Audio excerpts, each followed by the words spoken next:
She was invisible, just another waitress in the night shift blur. Until the evening, she dragged a billionaire back from the edge of death.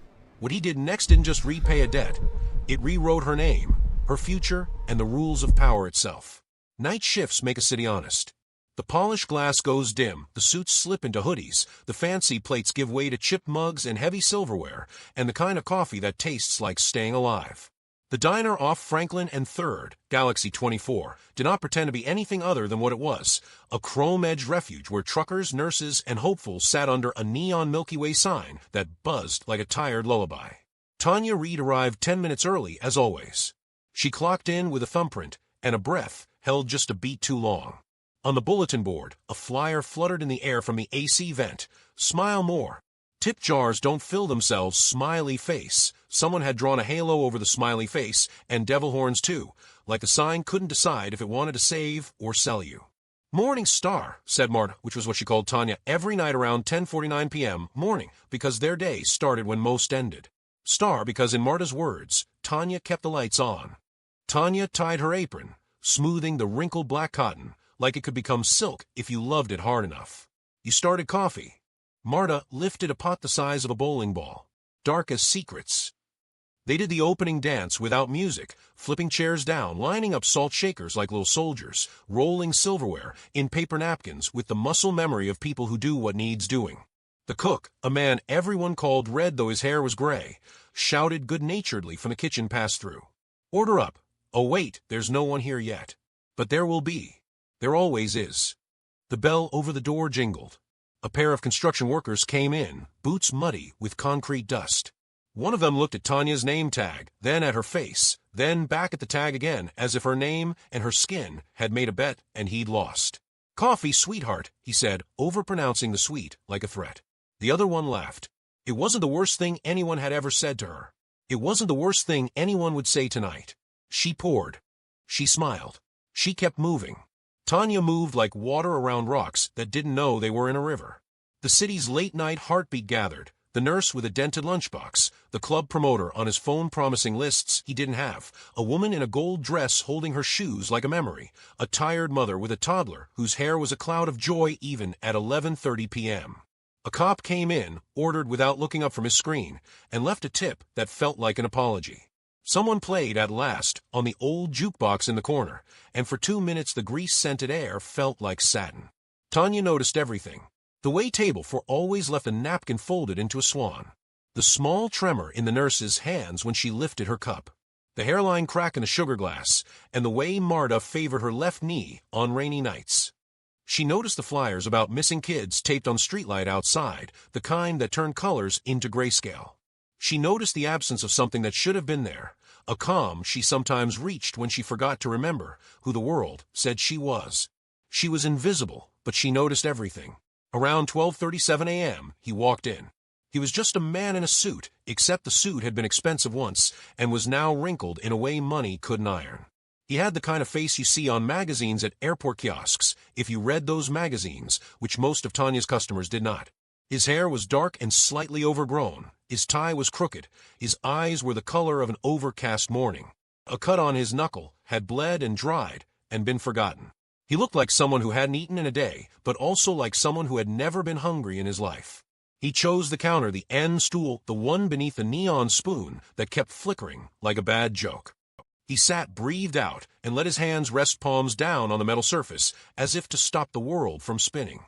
"Welcome to Galaxy," Tanya said softly, sliding the laminated menu toward him, though everybody knew you came for 3 things: breakfast, coffee, mercy. "Can I start you off?"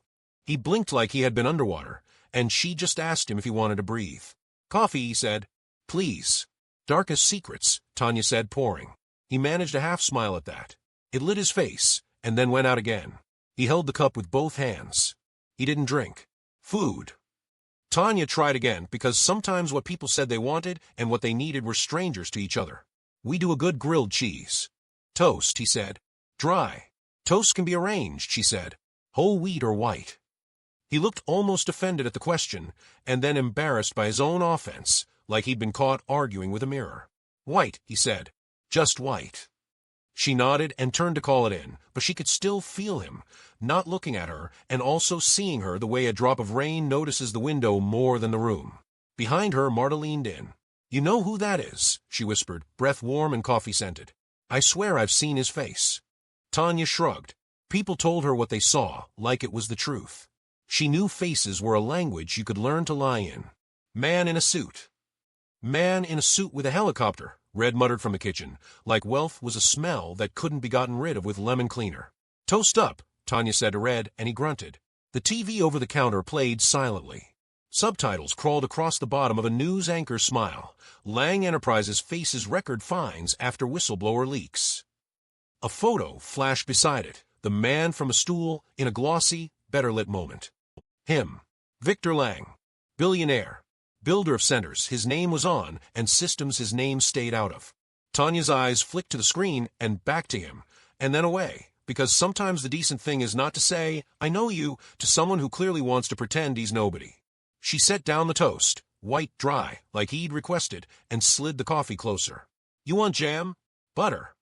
He shook his head. His hands were steady the way a held breath is steady. Outside, a siren wailed and then went quiet, like the city was learning to swallow its own noise. A table of college kids came in loud and happy, trailing the scent of beer and new freedom. They took selfies with the neon, cackled at nothing, asked for pancakes at 1 a.m. like they were inventing the concept. One of them waved a hand in Tanya's direction without looking up. "Miss? Hello." "Hello," he sang, the vowels stretched, the tone clipped. Tanya went to them. She always went. At the counter, the man in the suit pinched the bridge of his nose like he could hold a headache together. He looked at his phone, then set it face down, then flipped it over again to the black mirror screen. A text waited there, unsent, "I'm sorry." The cursor blinked like a little heart that couldn't quite decide to beat. Tanya floated back and forth. Coffee pot, table 6, order in, plates out, bills, smiles, patience. The rhythm was a second language, and she was fluent. She noticed the man at the counter begin to tremble almost imperceptibly. His left hand curled, uncurled. His breathing hitched, and not in the way of someone holding back tears. In the way of someone whose body had decided to talk louder than his brain. "Hey," she said lightly when she returned, like she was asking the coffee if it still wanted to be hot. "You okay?" He opened his mouth, but no sound came out. His eyes, gray, overcast, flashed with something like fear and something like apology. He reached for the cup. His fingers missed. Tanya's body recognized the storm before her mind did. She was moving as the world narrowed. The cup tipped, coffee sloshed, a sharp inhalation came from a booth, and then the scrape of a chair. The man's face had gone the color of paper. He clutched at his collar, then at nothing. "Red," Tanya said, voice calm like a level floor. "Call 911. "On it," Red said, already grabbing the landline like an old soldier reaching for a rifle he swore he'd never need again. "Clear some space," Marta barked, her knee forgotten as she herded the college kids and the nurse and the mother with the toddler back and back. The toddler began to cry because toddlers know when air gets thin. Tanya reached him as he slid off the stool. She moved with the certainty of someone who has practiced, not because she works in a diner but because she lives in a world that expects her to clean up crises she didn't cause. She lowered him to the tile, cradling his head. The coffee bled across the counter and dripped down, a bitter rain. "Sir," she said, and her voice had a depth to it that comes from telling yourself you can when the world has told you not to. "Sir, can you hear me? What's your name?" His lips moved around a shape. It might have been Victor. It might have been help. His eyes rolled a little, and then his body went strangely quiet. "Red," Tanya called, already checking his pulse at the neck, listening for breath. "Tell them possible cardiac. We need the AED." "I'm right here," Red said, voice shaking now that his hands had something to do. He pointed with the phone pressed to his ear. The AED hung in a white case by the bathroom door like an unasked question. Marta sprinted, and grabbed it. Tanya tilted the man's head back, opened his airway, checked again. The nurse from the booth was beside her now, palms open for instructions. "I'm ICU," the nurse said. "Tell me what you need." "Keep time," Tanya said. "If he's not breathing, we start." He wasn't. The absence of breath is a particular kind of silence. Banshee scream. Hearts stop politely. Tanya started compressions. She counted under her breath, the way she always had, the way she had learned at a community center CPR class she'd taken after a neighbor's child choked and no one knew how to help. 30. Breath. 30. Breath. Her arms were a metronome of mercy. The AED chirped to life as Marta tore the pads from their foil, like she was unwrapping a present she'd never hoped to need. The machine's voice was cheerful in a way that made people hate machines. Attach pads to patient's bare chest. Sorry, Tanya murmured to the man's tie, to the man's shirt buttons that went ping-ping across the floor as she popped them. She exposed skin that didn't look like anyone's label.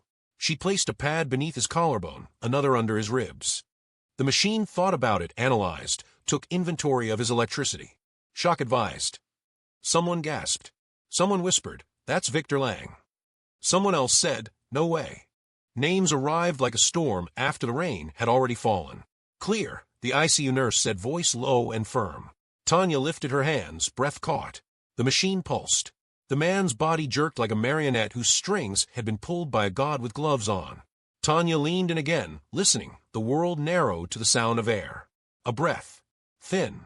Then another caught. Then nothing. She resumed compressions without drama, the rhythm of living squeezed back into him.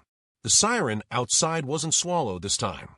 It grew until it spilled into the diner in the form of two paramedics who moved like a practice paragraph. They saw the pads, saw the sweatshirt under the man's shoulders as a makeshift pillow, saw the coffee spill like a map of panic on the floor. They nodded at Tanya with the kind of respect that doesn't ask your resume. "We've got it," one said, kneeling. The other took over compressions, a tag team with death. They worked. Tanya backed up on her knees and only then noticed the ache in her wrists, the way her chest fluttered with butterflies that had knives for wings. The toddler had stopped crying and was watching wide-eyed, thumb in mouth. The college kids were hushed, phones out, recording because they had been taught that if you don't film it, it didn't happen. Marta turned her back to them and opened her arms like a curtain closing. "No," she said simply, and for once the world listened. "BP coming up," one paramedic said. "Come on, man. Stay with us." The man's eyes opened a fraction, unfocused. His lips parted. A sound came out, half breath, half question. He wasn't asking. He was apologizing to the air. Tanya took his hand. It was colder than it should have been. "You're here," she said. "Stay here." Simple words, like salt and water, and light. The paramedics slid him onto a gurney, like a prayer onto an altar.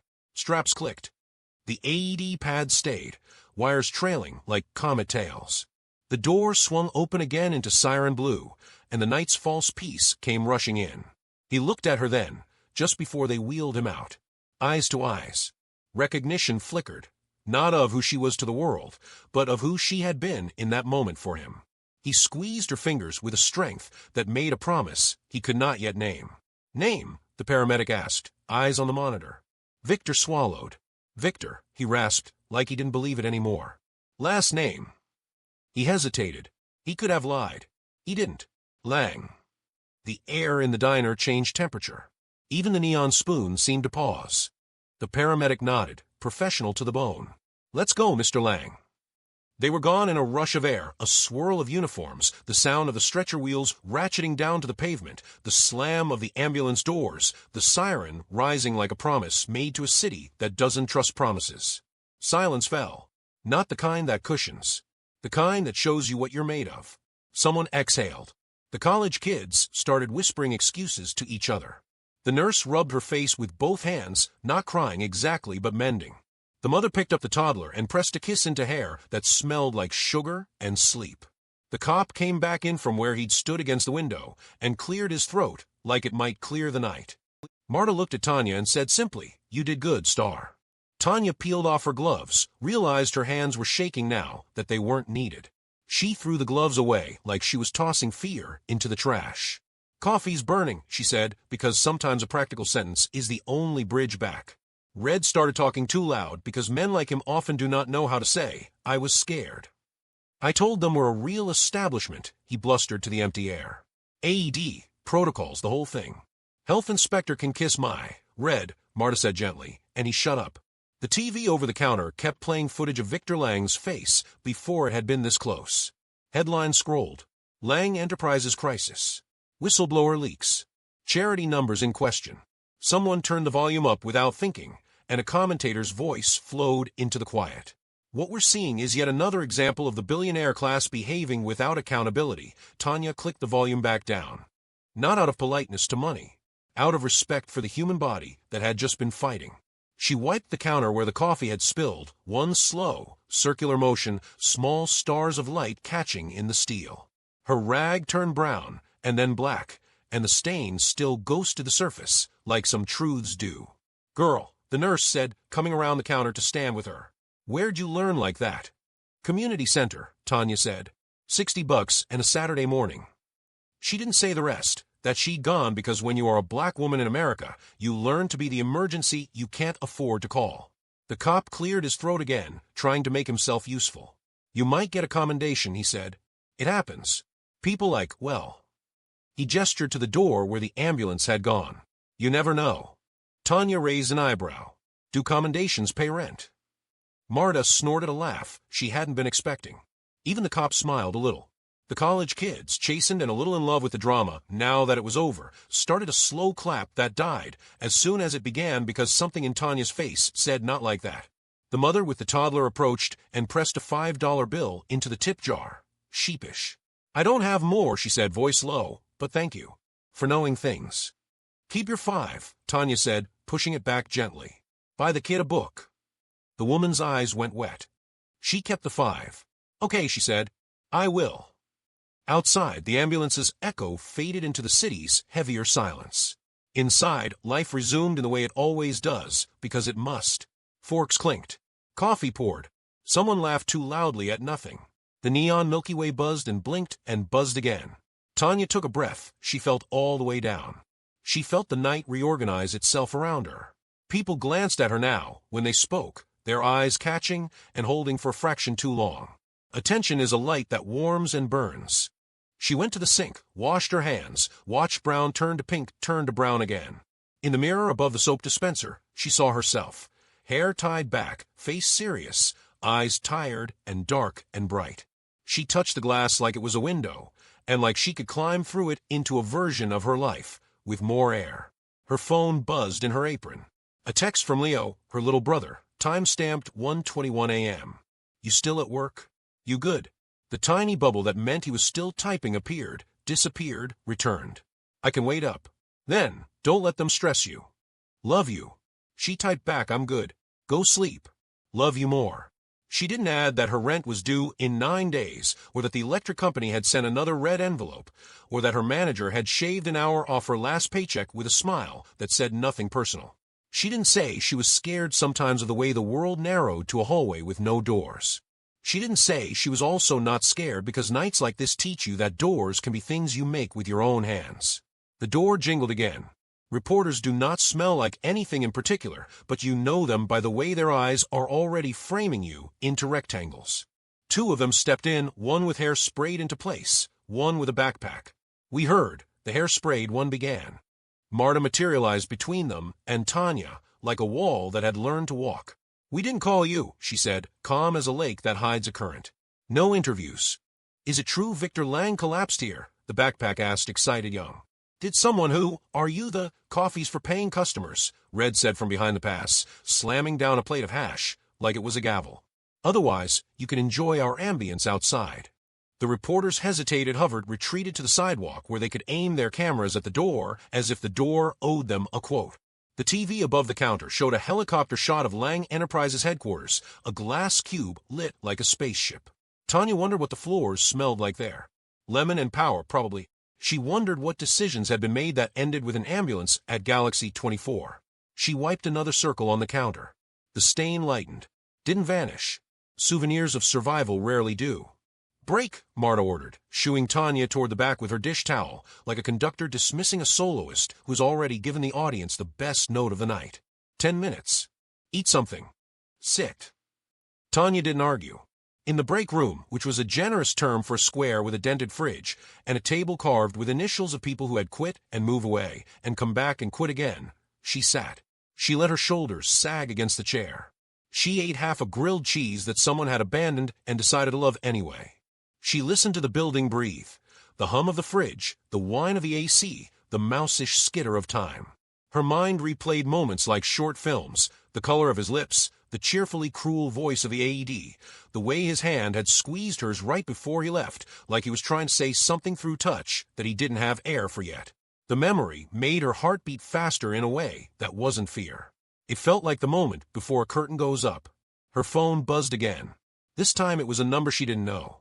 She almost didn't answer. People with unknown numbers in the middle of the night rarely bring you anything you want. She swiped anyway. Hello. Static, then a voice that sounded like a hallway with marble floors. Is this Ms. Reed? Who's asking? This is St. Cora Medical Center. The patient you assisted, Mr. Lang, has been stabilized. The attending asked us to inform the primary responder. Tanya blinked at the wall like it might have written a different answer if she stared hard enough. He's okay. He's in good hands. The voice cleared, human for a breath. He asked if we could get your name. We told him we already had it. Tanya didn't realize she had been holding her breath until she put it down.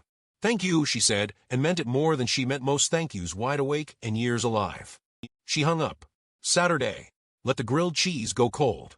Then stood, tied her apron again, and returned to the floor where life, unmagical and holy, awaited more coffee. At 2:03 a.m., the first tweet went viral. Billionaire Victor Lang collapses at local diner, saved by Waitress. By 2:11 a.m., a blog had the headline wrong, but the heat right. Anonymous angel rescues fallen titan. By 2:22 a.m., the outside sidewalk was aglow of rolling cameras and unrolled questions. Inside, Tanya stacked plates and thought about nothing on purpose, which is a skill and an art. She was invisible until the night she dragged a billionaire back from the edge. What he did next didn't just repay a debt, it rewrote her future, her name, and the rules of the room. But that was later. Right now, the coffee needed refilling. Right now, the neon spoon flickered on-off, like a Morse code designed for people who understood waiting. Right now, Tanya Reed walked to table 3 with the check and set it down and said, "No rush," because she knew hurry is a poverty and time is a tip you can't count yet. Outside, the reporters shifted on their heels and muttered to each other about access and angles. Inside, the tip jar had a 5 in it again. The mother must have snuck it back, and the napkin swan at table 4 had its neck arched toward the ceiling, as if looking for constellations you can only see when the world goes dark. Tanya placed the rag down, exhaled, and felt the night breathe back. She did not know that by morning, the diner's address would be pinned on 1,000 maps. She did not know that a boardroom would say her name like a problem to be solved or a debt to be feared. She did not know that a young PR assistant would draft an apology that wasn't, and that it would never be sent because something better would be asked. She knew this, the weight of a man's hand when he decides to live. The count to 30. The feel of a floor that can hold you when the sky falls. And because she knew that, the rest would follow. Morning sunlight hits like judgment. It doesn't matter that Tanya hasn't slept, the world has already decided she's a headline. By 7:14 a.m., Galaxy 24's chrome door is smudged with fingerprints from camera crews. The neon sign flickers between open and opinion. The waitress who saved a billionaire is trying to pour coffee without spilling her life all over the internet. The bell above the door jingles, not for customers anymore, but for curiosity. Tanya Reed. A reporter in heels meant for better floors leans over the counter. Channel 7. Can we get your statement? My what?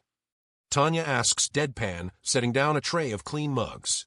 The story, the reporter says. You saved Victor Lang. How does it feel? Tanya blinks, tired. Like a double shift. The reporter forces a smile. America wants to know more about you. I doubt that, Tanya murmurs, but the camera light flashes anyway, catching her in mid-blink, mid-breath, mid-life. Outside, a headline blooms on someone's phone before she can wipe the counter. Black waitress becomes overnight hero, billionaire's life saved in local diner. For 48 hours, the diner turns holy. Customers tip extra, wanting to be near the miracle.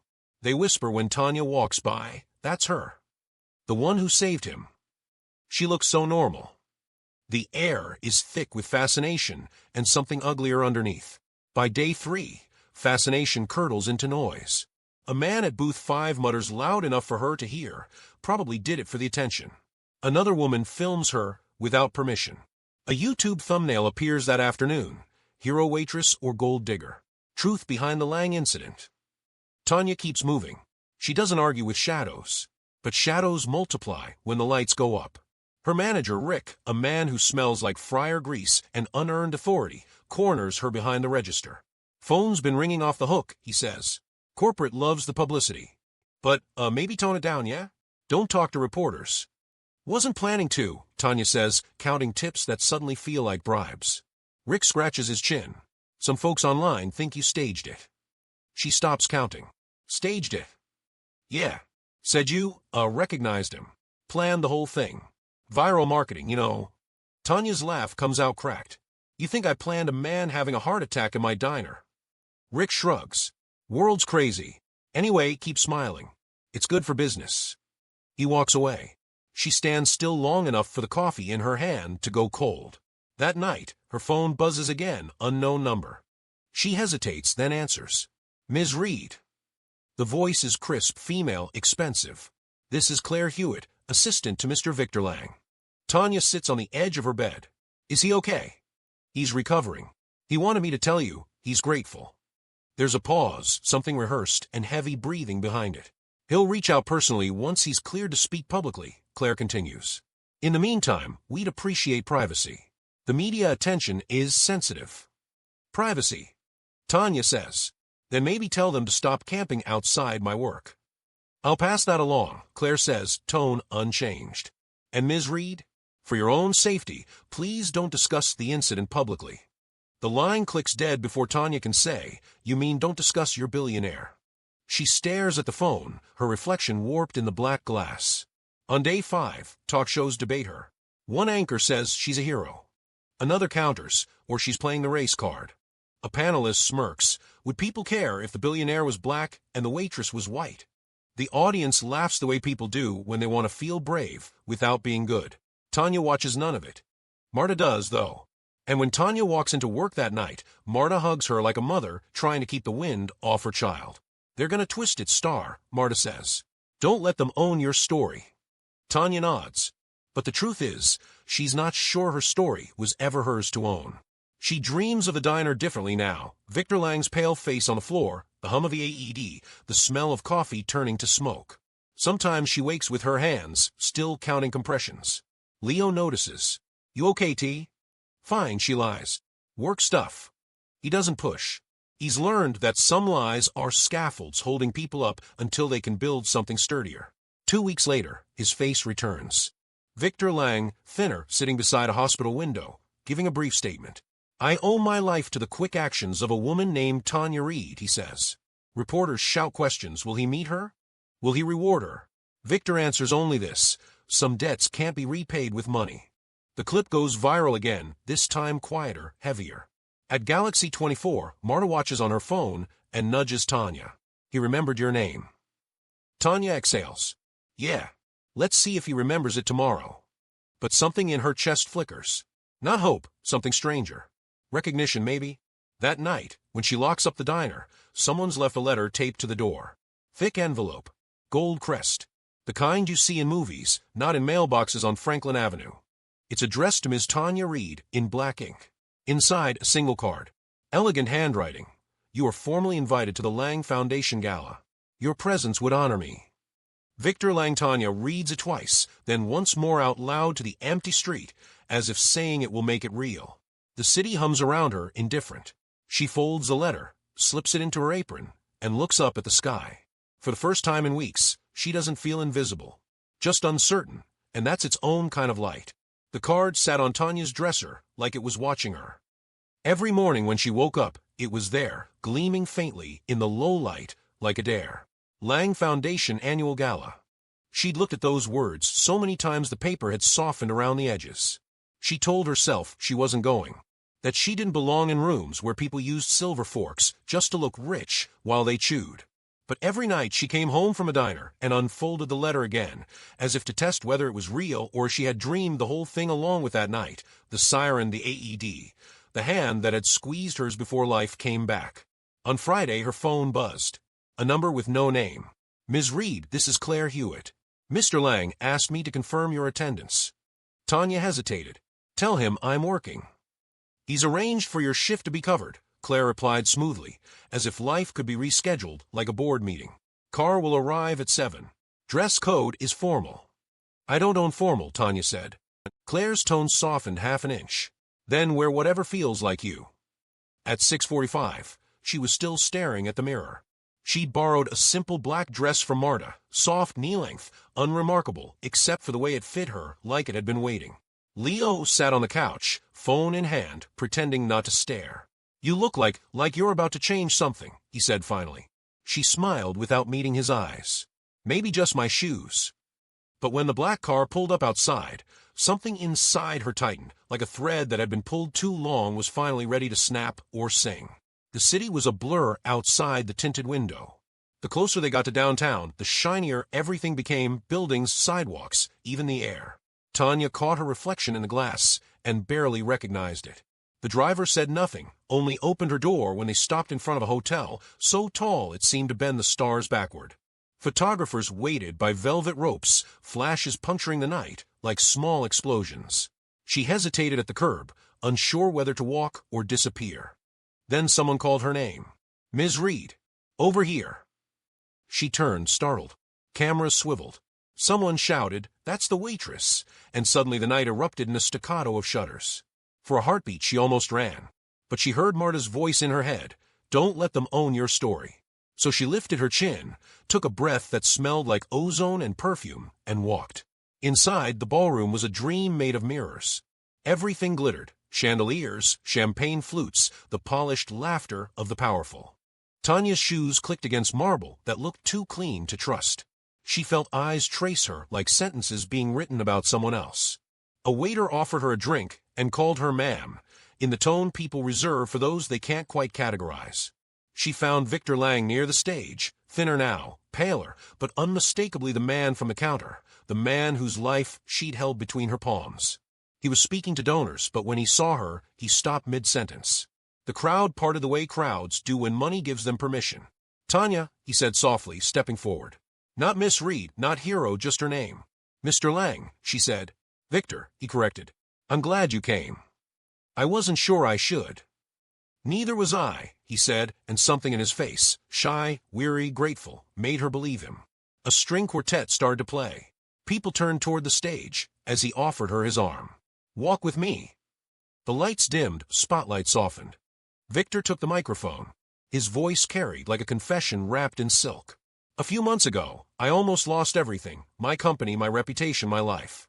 And then a stranger gave it back to me without asking for anything in return. Tonight, I want to thank her properly." The crowd murmured, the words thank her turning heads like perfume. Tanya's heart thudded so loudly she was sure the mic would pick it up. He gestured toward her. "Tanya Reed." Applause broke out, polite at first, then louder as people remembered how to look generous. Tanya stood frozen under the chandelier, light pooling around her like water she didn't know how to swim in. Victor continued, "She reminded me that the measure of a life isn't what you build, but what you save. So tonight, on behalf of the Lang Foundation, I'm announcing a new initiative, the Reed Fellowship, a program to support emergency responders and working-class heroes who keep this city alive." A ripple of surprise ran through the audience. Tanya's mouth fell open. She turned to him, whispering, "You didn't have to." "I know," he said quietly. "That's why it matters." The applause came again, louder this time, cameras flashing like lightning. For the first time since that night, Tanya didn't feel invisible. But the light was blinding, and somewhere beneath the music she could feel the undercurrent, the board members exchanging wary glances, the donors smiling too wide, the PR whispering in Claire's ear. When the speeches ended, Victor guided her off stage. "You okay?" he asked. She nodded, though her pulse was a drumline. "You didn't warn me."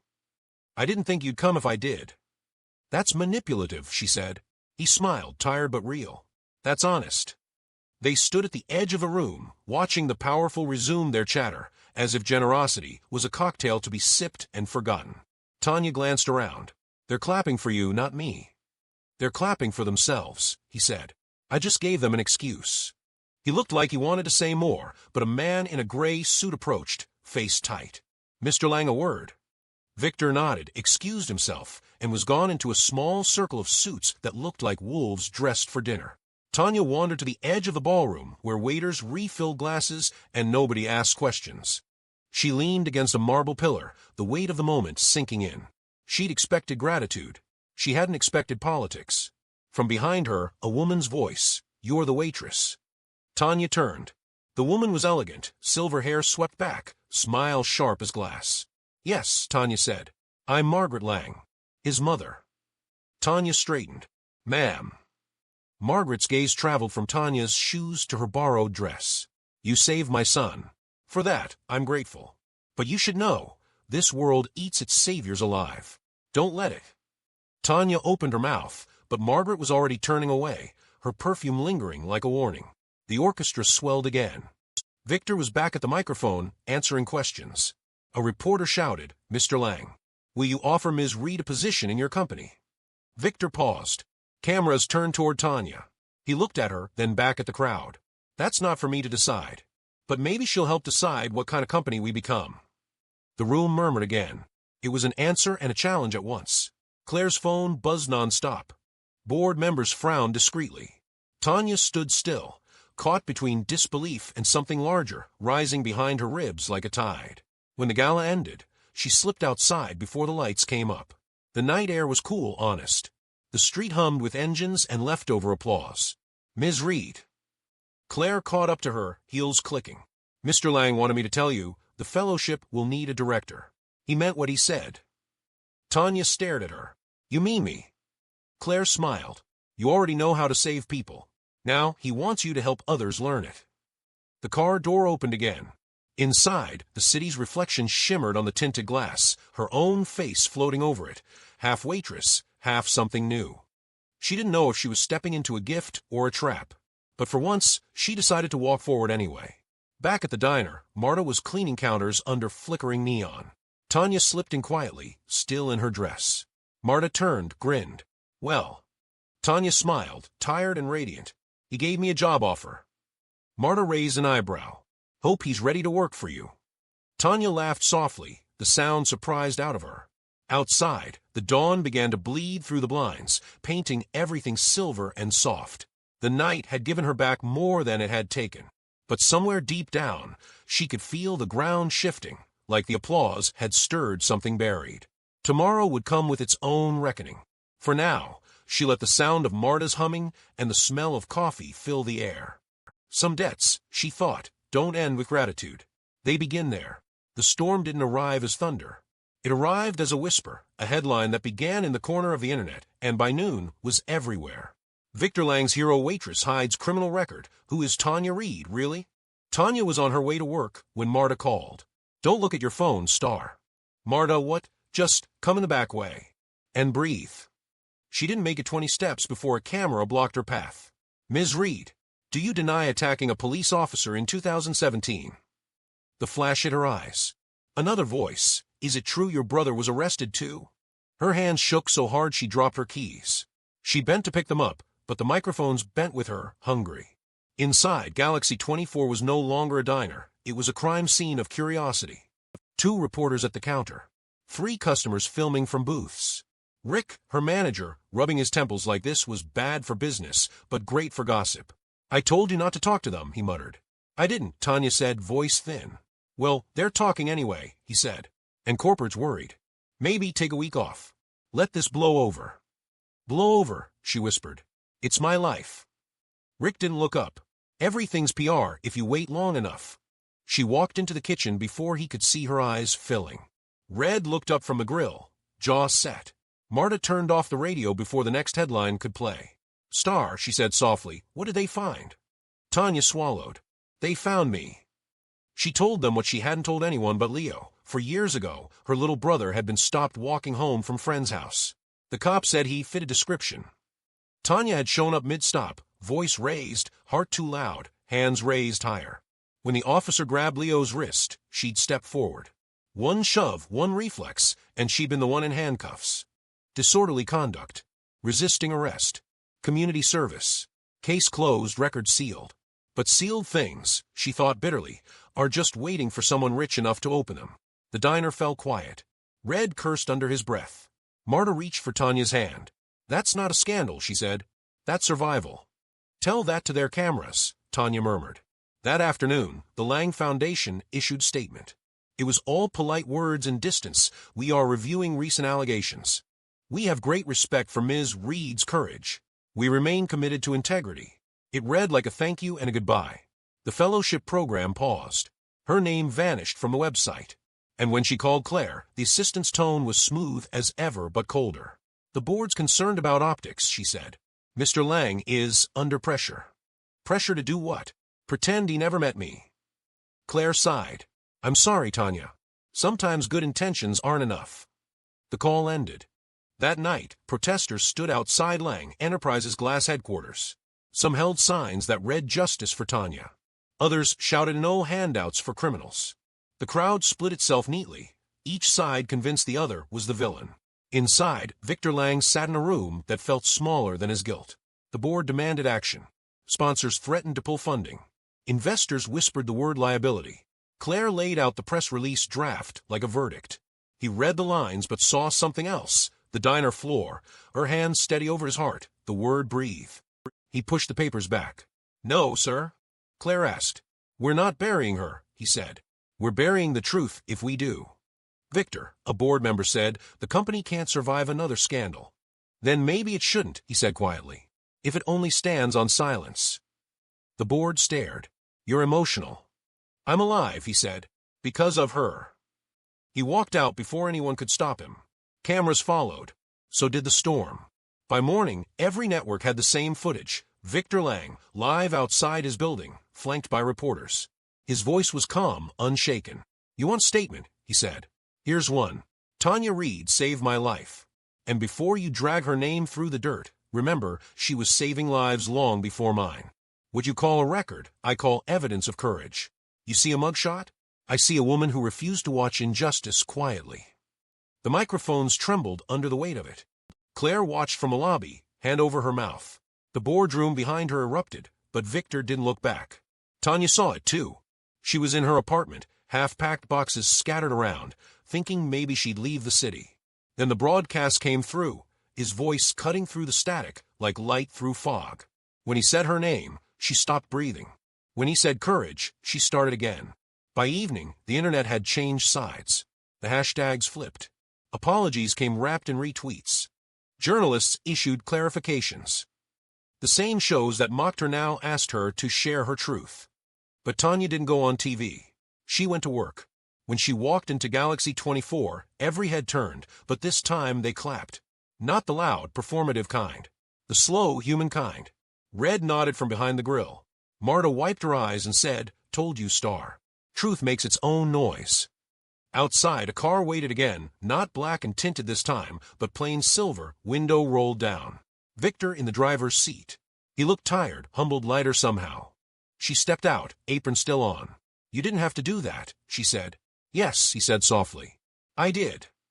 "What about your company?" He smiled faintly. "A company can be rebuilt. Character can't." They stood in the streetlight glow, two people from different worlds, both stripped of the lies those worlds had given them. For a long moment, neither spoke. Finally, Tanya said, "So what now?" "Now," Victor said, "we start again. Not as Billionaire and Waitress. Just as people who finally saw each other." He opened the passenger door. She hesitated, then smiled. "You know I've got a shift," she said. He laughed. "Then I'll wait." Inside, Marta watched them through the window and whispered to herself, maybe this is what change looks like, slow, stubborn, and standing under streetlights. The city, still humming with rumor and reform, exhaled. And Tanya Reed, once invisible, realized that exposure isn't always a wound. Sometimes it's light. Morning comes quieter now. No cameras, no questions, no headlines that twist her face into someone she doesn't recognize. The world moved on, but Tanya didn't fade with it. She changed shape, like a seed that cracked just to grow. It's been 6 months. The Lang Foundation has reopened, smaller, humbler, restructured under new leadership. The glossy plaques are gone, the glass doors are open. Inside, there's a new office that smells faintly of coffee and courage. On the door, etched in gold letters too modest for what they mean, it reads, Tanya Reed, Director, Community Initiatives. The first time she saw it, she laughed. Then she cried. Then she went to work. Now every day begins with her desk piled high with letters, some from single mothers asking for scholarships, some from small-town volunteers who want training, some from janitors, clerks, and cooks who finally see their own hands as capable of saving someone too. She answers each one personally. Heroes, she writes, aren't rare. They're just rarely noticed. The media doesn't swarm anymore. The world's attention has the loyalty of weather, It drifts. And Tanya's fine with that. Visibility is not the same as worth. Victor stops by sometimes. He no longer wears the armor of a billionaire, just simple shirts, tired eyes, hands that look like they've been doing real work. After stepping down, he sold one of his penthouses and half his stock options.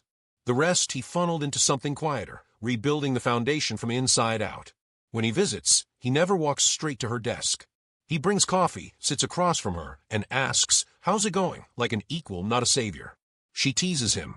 "You sure you want my honest reports? They don't fit neatly into your profit charts." "Good," he says, smiling. "I'm done measuring things that way." Some afternoons, they walk the city together, past murals painted after protests, past boarded-up buildings now turned into youth centers bearing names that aren't his. People still recognize them sometimes. A few stop to thank her, more just nod like they're part of the same quiet revolution. One evening, as the sun slides low between the high-rises, Victor says softly, I keep thinking about that night." "The diner?" she asks. "Yeah. You didn't hesitate. You just acted. Everyone else froze but you." She stops him with a look. "If you'd seen what I've seen, you'd know there's no time to freeze." He nods, thoughtful. "I'm still learning that." She smiles. "Then keep learning." Silence again, but a kind that feels safe. That night, she takes the bus home, her choice. The driver greets her by name now. On the seat beside her, a worn folder of proposals rests on her lap, expanding CPR training for restaurant workers, building trauma response courses in neighborhoods ignored by city funding. Real things. Small but real. When she reaches her stop, she looks up and sees it, Galaxy 24. The neon spoon still flickers, but someone's repainted the sign, under new ownership. Inside, Marta is wiping the counter, humming the same off-key tune. Tanya pushes the door open. "Star." Marta grins, flower on her forearm. "Look at you, Ms. Director." "Just Tanya," she says, hugging her. The diner smells exactly the same. Coffee, bleach, and possibility. "You came for nostalgia or pie?" Marta teases. "Both." They sit at her old counter seat, the one where it all began. Red's retired, replaced by a younger cook who nods politely before dropping eggs on the grill. Tanya looks around, smiling. "Funny. I used to think this was the whole world." "It still is," Marta says. "The rest is just echoes." As they eat, a new waitress takes an order, young, nervous, still learning the rhythm of plates and patience. Her hand trembles pouring coffee, and some spills on a customer's sleeve. He sighs dramatically. "Do you even know what you're doing?" Tanya's about to step in when the girl apologizes, voice soft but steady. "Yes, sir. Learning." The man grumbles, but she doesn't shrink. She refills the cup, wipes the spill, keeps moving. Marta leans in. "Remind you of anyone?" Tanya laughs quietly. "Maybe the future version of me I didn't know existed." When the girl passes again, Tanya catches her eye. "You're doing fine," she says. The girl smiles, grateful. "Thanks. First week." "Keep showing up," Tanya says. "It's the hardest part." Later, Tanya steps outside. The night air is cool, the city buzzing low and human. Across the street, a billboard that once held Victor's face now carries a new one. The Reed Fellowship, be seen. Be ready. Be human. She stares at it for a long moment, then laughs, the kind of laugh that comes from disbelief and relief mixed together. Her phone buzzes. A text from Leo. "You still changing the world, or at least getting dinner?" She types back both. At the corner, a siren wails somewhere distant. Tanya looks toward it, instinct still alive in her spine. She knows she can't save everyone. But she also knows that sometimes saving one person changes how the world sees itself. She walks down Franklin Avenue, passing faces she recognizes from nowhere, but belonging everywhere. And as she goes, the thought echoes softly, the same one that started it all. She was invisible once, but she noticed everything. Now, she is seen, not because of who she saved, but because of who she became after. She stops, looks back at the diner window glowing against the dark, and whispers to herself, "Once I was invisible. Now I teach the world how to see." The neon flickers once more, on, off, on, as if nodding its approval.